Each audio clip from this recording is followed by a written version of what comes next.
Hi guys, let's talk about whistleblowing. Okay, so whistleblowing is when someone reveals private information about an organization because they think it's important for others to know, and typically because it involves some sort of wrongdoing. Okay, that's a little abstract, but let's look at a handful of examples which I think will be illustrative. Okay, so in the reading for today, you read about the Olympus scandal, in which Michael Woodford blows the whistle on some bad accounting practices at Olympus. Um, why does Woodford blow the whistle? What's special about him? Other people would have had the opportunity to blow the whistle here, but why did Woodford? Well, there are a few possible factors here that the story points to. One is a matter of Woodford's own character. He's just, by nature, a, a particularly honest, upstanding guy. He cares about being honest in your business dealings with other people. Okay. It's in part because he's an outsider within Olympus. So he's come from another part of the firm. He's a white guy in the Japanese part of the firm now. And so, he's sort of not a member of the dominant groups, so on. That's a big deal. And in part, it's because he's afraid. So because of the Yakuza, the Japanese mob, get involved in this at some point. And, at this point, I think Woodford gets pretty freaked out. He perhaps is also afraid just because the longer he stays in the firm, at least in his position, the more likely it is that he's going to be held accountable for the bad practices of the firm. Okay. So let's look at some other examples, though. So we're seeing lots of examples of whistleblowing going on right now. In this class, we haven't talked so much about the coronavirus pandemic. That's by design, but we do see a lot of examples of whistleblowing kind of in the news at this moment. So we see doctors and nurses blowing the whistle about the lack of personal protective equipment at the hospitals at which they work.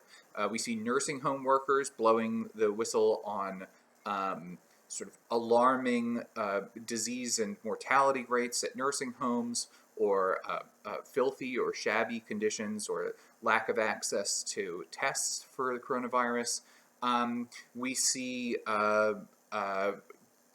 at the Staten Island Amazon warehouse that was in the news recently, we see warehouse workers blowing the whistle on what they see as unsanitary, dangerous working conditions. Okay, so in all of these cases, it seems to me, what they have in common at least, is that these are people working in particularly dangerous circumstances. They themselves are in danger.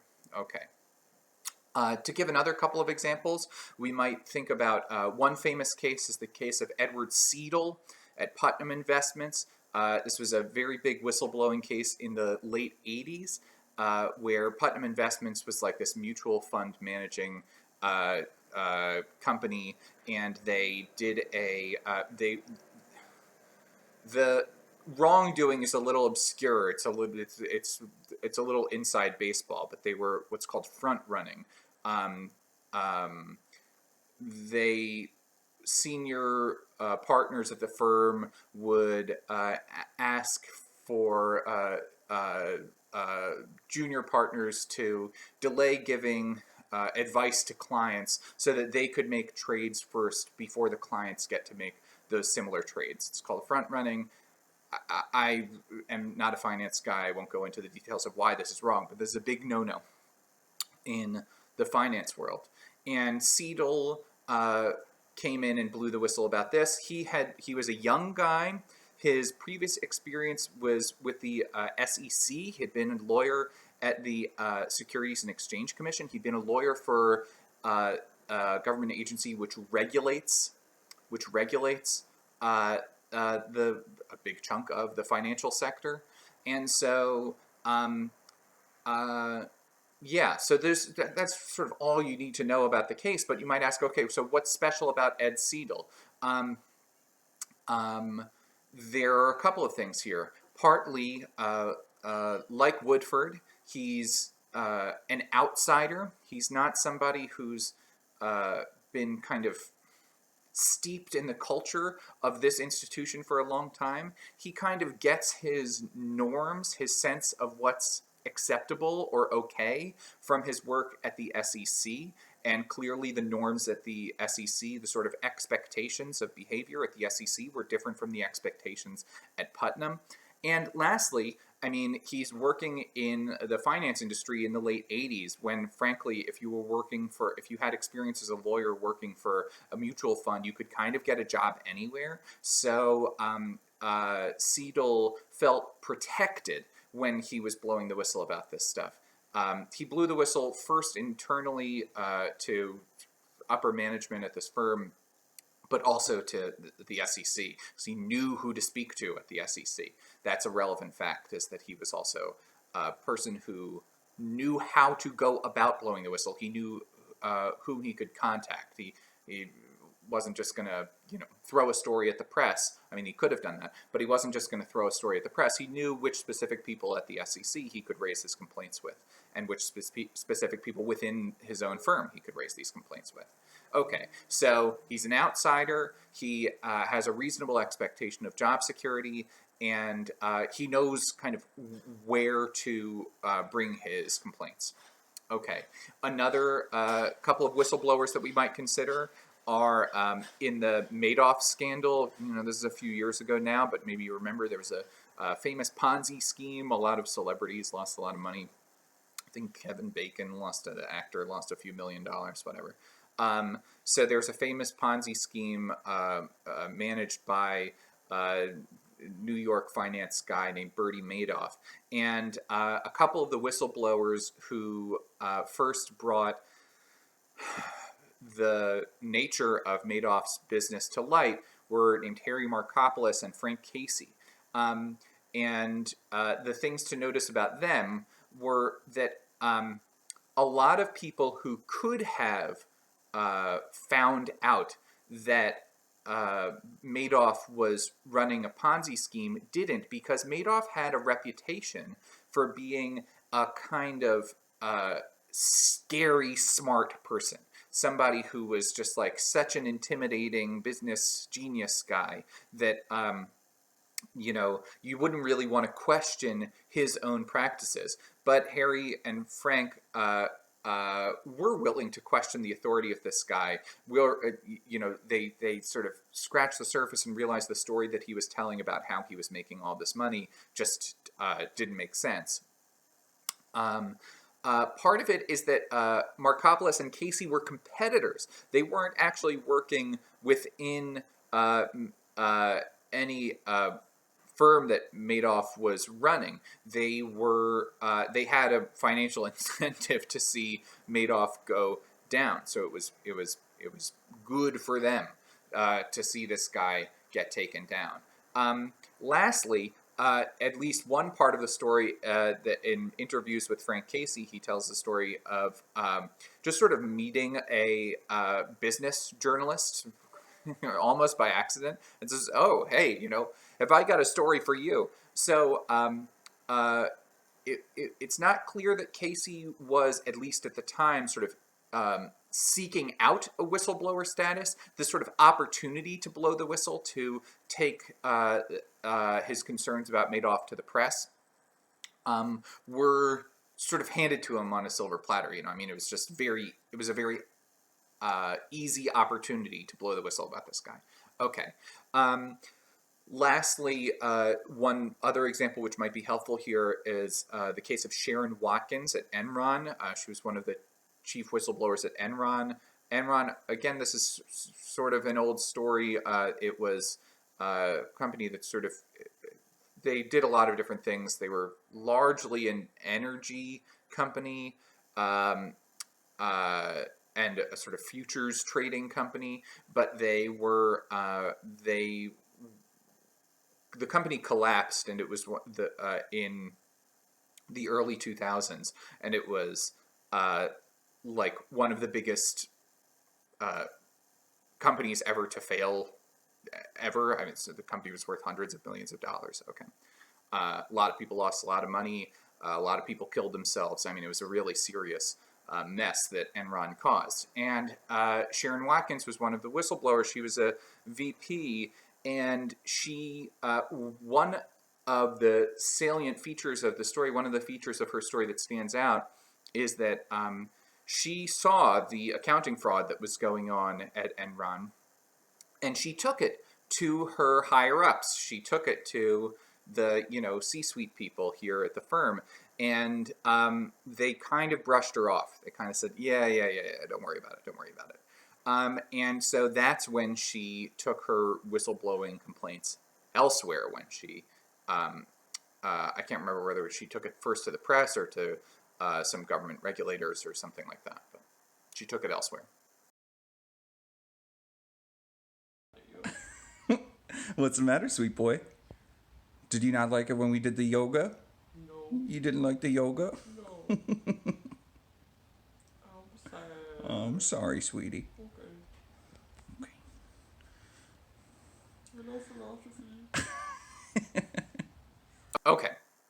Um, there are a few kinds of patterns that you can discern in these examples of sort of things that tend to, at least in some cases, lead people to blow the whistle. One feature that a lot of these cases, not all of them, that a lot of these cases have, is that the whistleblower is actually in danger. So in Woodford's case, in all of the coronavirus related cases, um, arguably in Sharon Watkins's case, because the longer she stayed on at Enron, the more likely it was that she would be held accountable for this stuff. Okay, so people tend to perhaps blow the whistle when they're actually in danger, and blowing the whistle is a way to get out of it. Um, uh, a lot of these people are sort of outsiders, so they are, there might be some kind of clique which is running a firm, and they're outside of that clique. That's the case with Woodford at Olympus. They might be competitors. They might be literally outside of the firm altogether, or they might. It might be not so much a matter of cliquishness or being a competitor rather than working for the firm, so much as that, as in the Seidel case, the whistleblowers sort of learned the ropes elsewhere. They got a sense of what is normal and acceptable and okay and not okay in other contexts. Seidel picks up his sense of, you know, why front running is not okay by working at the SEC. He doesn't sort of learn the ropes initially at uh, Putnam. Okay. So, another theme that seems to run through this is that people might tend to blow the whistle when they have an opportunity to do so, when they maybe sort of know where specifically to take their complaints. The situation that they find themselves in sort of invites their complaints. So Seidel knows to take his complaints to the SEC. Casey is sort of given this opportunity to take his complaints to business journalist. Okay. One thing that helps is that they, at least in some cases, have a reasonable expectation of job security. So this is not always the case. So, the Amazon worker who blew the whistle on the unsanitary conditions at the Staten Island Amazon warehouse was fired. In fact, fired for, pretty clearly, it seems to me, fired for calling a strike, which is a labor law no-no. But, it's Amazon, so they're not going to get prosecuted here, or it's unlikely that they will. But the but in the case of Seidel, who says, yeah, well, I could sort of sabotage my relationships with the people at Putnam, but I'm a lawyer in the mutual fund industry. I can find work elsewhere after this. Markopoulos and Casey are going to do just fine if they take down Madoff, because Madoff is one of their competitors. Woodford and Olympus, I mean, he's going to sabotage his own job, but he was making pretty good money anyway, so it's not like he was hurting for cash. So having a reasonable expectation of job security or financial security might encourage people to blow the whistle. One theme is that the people's concerns are not being taken seriously within the firm. The Sharon Watkins case in Enron, part of excuse me. Okay, part of what leads her to blow the whistle externally, as we'll say in a moment, is that her complaints are not being taken seriously internally. Seidel, similarly, doesn't think that just uh, uh, uh, reporting on this front running going on at Putnam Investments internally is going to do the trick. He feels he needs to. Uh, go to the SEC if this is going to really work. I'm sure that I don't have the details here, but I'm sure that a lot of the doctors and nurses and nursing home workers and janitorial staff and Amazon warehouse workers and so on who are working in especially dangerous conditions right now, I'm sure that before they start to, call a strike or call the New York Times or call the Post or whatever, they, first you talk to your boss. I mean, but clearly they didn't think that was doing the trick. They didn't think it was enough. They didn't think that was going to solve the problem. Okay. And lastly, I mean, this is related to the point about being an insider um, uh, uh, rather than an outsider. Uh, so this is a little redundant, but often these people have sort of strong moral convictions, at least the way that Casey talks about the Madoff case in interviews. He says, Ponzi schemes are just wrong. You just don't do that. You just have to be honest about how you are investing your money. You can't do this stuff. Woodford is another example of somebody who's, just sort of the way the story is told, he's just a person who has a deep belief in honesty. Okay, so or Seidel, it's not necessarily, this is important. It's not necessarily that he's like a special person, that he's a sort of especially moral person. I don't know. Maybe he is. Maybe he isn't. But it's that what his sense of the of what counts as normal is picked up elsewhere. So even if he's not just sort of like a person who's sort of raised by his parents in the right way or something like that. It's just that he picked up norms at another firm, and those norms didn't fit with the type of behavior that he was seeing at Putnam. Okay. All right. Um, let's turn to Ravi Shankar. So Ravi Shankar draws this distinction between internal whistleblowing and external whistleblowing. And in fact, we've seen examples of both of these already. So internal whistleblowing is when a whistleblower reveals private information to other people in the organization. Um, when Sharon Watkins first goes to her boss about the accounting fraud, or when presumably doctors and nurses first go to their bosses before they go to the press. This would be internal whistleblowing. I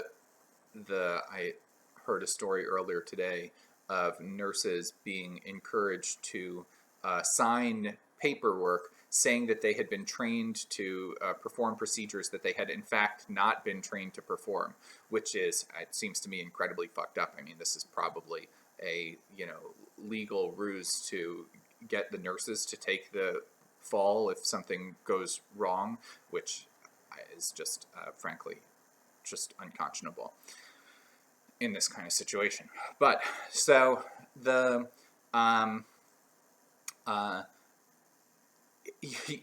the nurses might have blown the whistle internally. They might have gone to their managers, their bosses, or whoever first. Okay.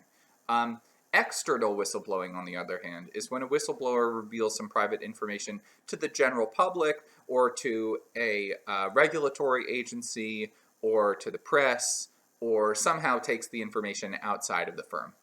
Okay. Businesses are generally fearful of external whistleblowing for a few reasons. Some of them are good reasons and some of them aren't, I guess. But you could be afraid of the damage that's going to be done to the business's reputation.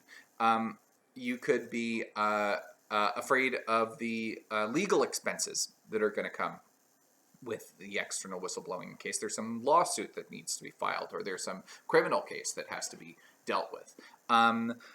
You might be afraid that the whistleblower reveals trade secrets, reveals secret information about the business. I mean, a lot of the whistleblowing that we hear about in the uh, popular press is government whistleblowing.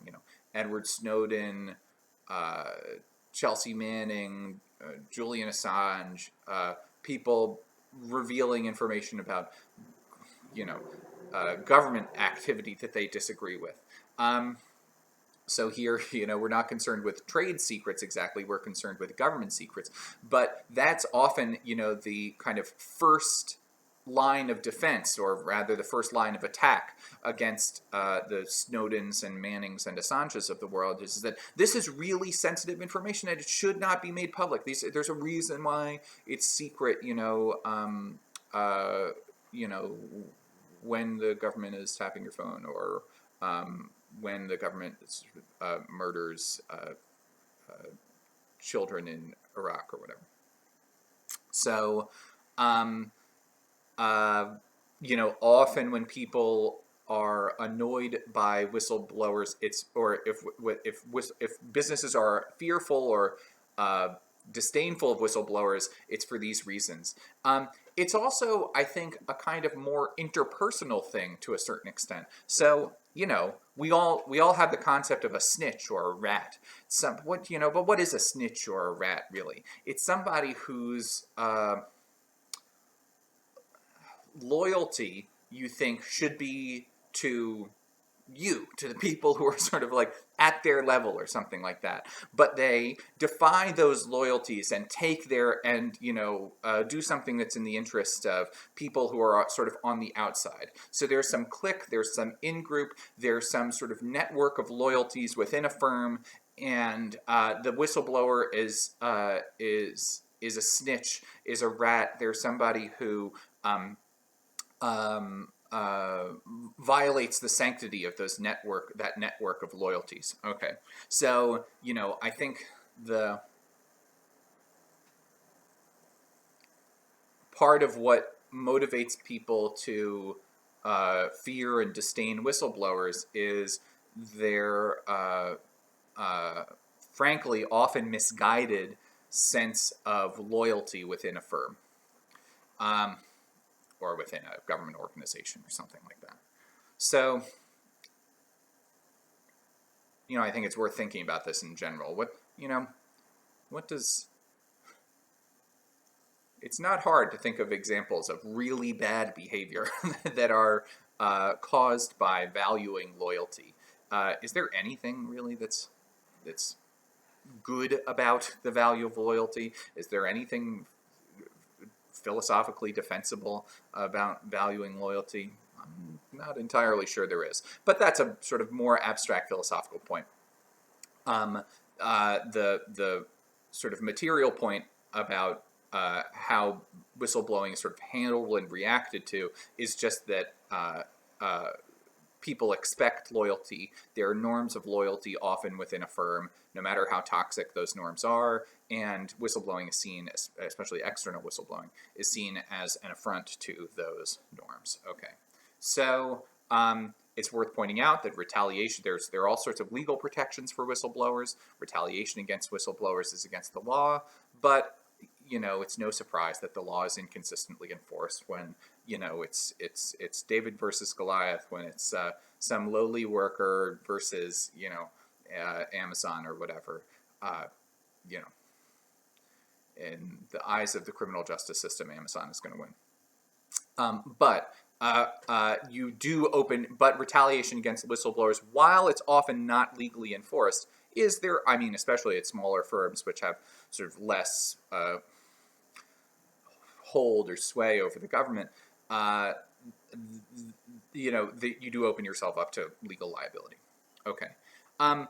Here's Ravi Shankar's kind of big recommendation. I mean, point of the Ravi Shankar piece is that um, if you really don't want external whistleblowing, if you do value loyalty, or you are concerned about trade secrets, or you are concerned about the business's reputation, or legal expenses, which you can't afford, some of those concerns can be perfectly legitimate. But if you don't want external whistleblowing, encourage internal whistleblowing. Um, and, uh, you know, this is a theme that I think in some ways has already come up to a certain extent in the sort of discussion of solutions over the last few classes to the moral problems within businesses that we've been considering. But the same themes come up here. So giving people clear channels of communication to raise their moral concerns. If you have a moral concern, is it obvious to you who in the firm you can bring that concern to? Is it obvious to you that that concern is going to be taken seriously? That it's not just like, oh yeah, you write your complaint form and you put it in the box, and then nobody ever reads it and nobody gives a shit. You give people clear channels of communication. Is there an open door policy? Are there opportunities to communicate things anonymously, which you might want to be communicated anonymously? Do people know who they can talk to? Do they know that if they talk up, they're going to be taken seriously? Do they have opportunities to talk? Are they invited? Are they invited to talk? Does the manager say, hey, if you have a serious concern, bring it to me. I'm going to take it seriously. Not like just sort of dragging their feet and saying, shit, we've got another whiner here. Okay. So giving people clear, dependable or trustworthy channels of communication to raise their moral concerns. One thing to do is to think about making it somebody's job to deal with complaints. As one student said once in a business ethics class a few years ago, if it's nobody's job, it's nobody's job. If you want moral concerns of one sort or another to be taken seriously, you want to have sort of within the distribution of kind of authorities and responsibilities within a firm, you want it to be clear whose job it is to deal with those concerns. One thing you might think about is creating financial incentives for whistleblowers. So this is dicey. This is dicey because it could create a kind of a backbiting or non-trusting culture. So you might, if people think that there's a financial incentive to blow the whistle, then somebody's always looking over their shoulder, and that can be people are constantly sort of scrutinizing your behavior because the first time you slip up, they can take it to the boss, and then they get some bonus or something like that. This is to a certain extent how the government has dealt with whistleblowing. There are financial rewards that are available to whistleblowers from the government in significant enough cases. I think Ed Seidel was awarded. It literally took decades, but last year was awarded something like $37 million or something for his whistleblowing at Putnam Investments. I mean, that's more money than I'll make in my entire life. I mean, it's just an obscene amount of money. But you might think about saying, hey, if you raise a concern within the workplace that leads to some serious action being taken, then we'll pay you whatever amount of money. Of course, this runs into its own problems. You kind of have to talking about it at this level of abstraction probably isn't super helpful. You need to determine at each individual firm whether creating financial incentives for whistleblowers makes sense in the context of that particular firm. Okay, that's it for whistleblowing. This was a relatively short one. I know on the syllabus it says that we're on this for 2 days, but that's it for whistleblowing. We're going to turn to Trevino and Nelson next time. For Monday, read part 1 of Trevino and Nelson, and for Wednesday, read part 2. Okay, hope you're staying well, staying safe. I will catch you on the flip.